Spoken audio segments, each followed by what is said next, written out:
Bismillahirrahmanirrahim. Assalamualaikum warahmatullahi wabarakatuh. Halo anak-anakku semua, selamat pagi. Berjumpa kembali dengan Pak Guru Arsal Syam. Bagaimana kabar kalian hari ini? Semoga selalu dalam keadaan sehat walafiat. Baik, anak-anakku, hari ini kita akan mempelajari materi tentang teks eksplanasi.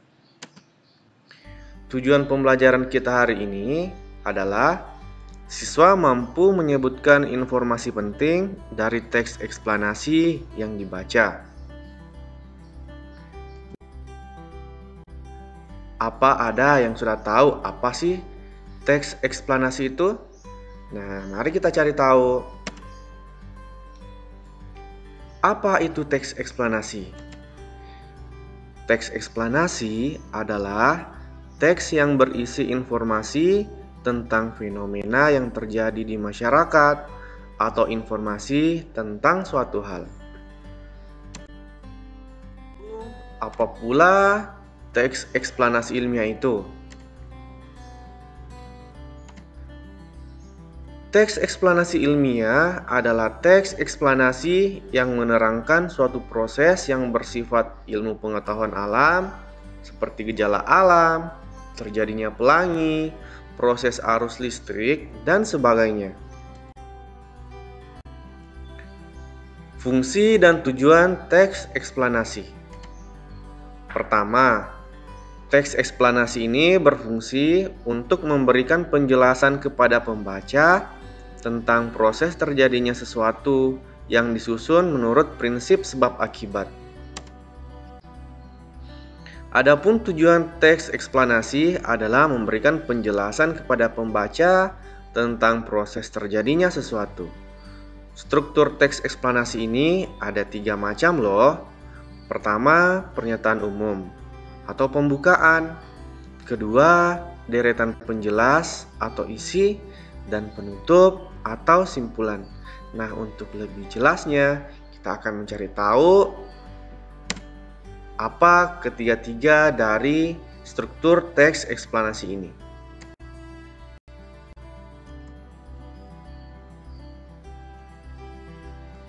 Teks eksplanasi terdiri atas 3. Yang pertama, pernyataan umum atau pembukaan. Bagian pernyataan umum berisi informasi singkat tentang hal yang akan dibicarakan. Yang kedua, deretan penjelas atau isi. Bagian penjelas berisi urutan uraian atau penjelasan tentang proses dari suatu peristiwa yang terjadi. Yang ketiga adalah penutup atau simpulan. Bagian penutup berisi simpulan dari teks atau pendapat penulis mengenai fenomena yang dijelaskan dalam teks tadi. Nah, teks eksplanasi ini ternyata mengandung kalimat efektif dan kosakata yang baku. Apa sih kalimat efektif itu? Kalimat efektif adalah kalimat yang menggunakan gagasan sehingga mudah dipahami. Dan biasanya kalimat efektif ini memiliki pola S, P, O, dan K. Lalu, apa sih kosakata baku itu? Kosakata baku adalah kosakata yang penulisannya telah sesuai dengan pedoman umum ejaan bahasa Indonesia. Nah, cara mencari informasi penting dari teks eksplanasi ini ada 5 loh. Yang pertama, bacalah teks dengan seksama.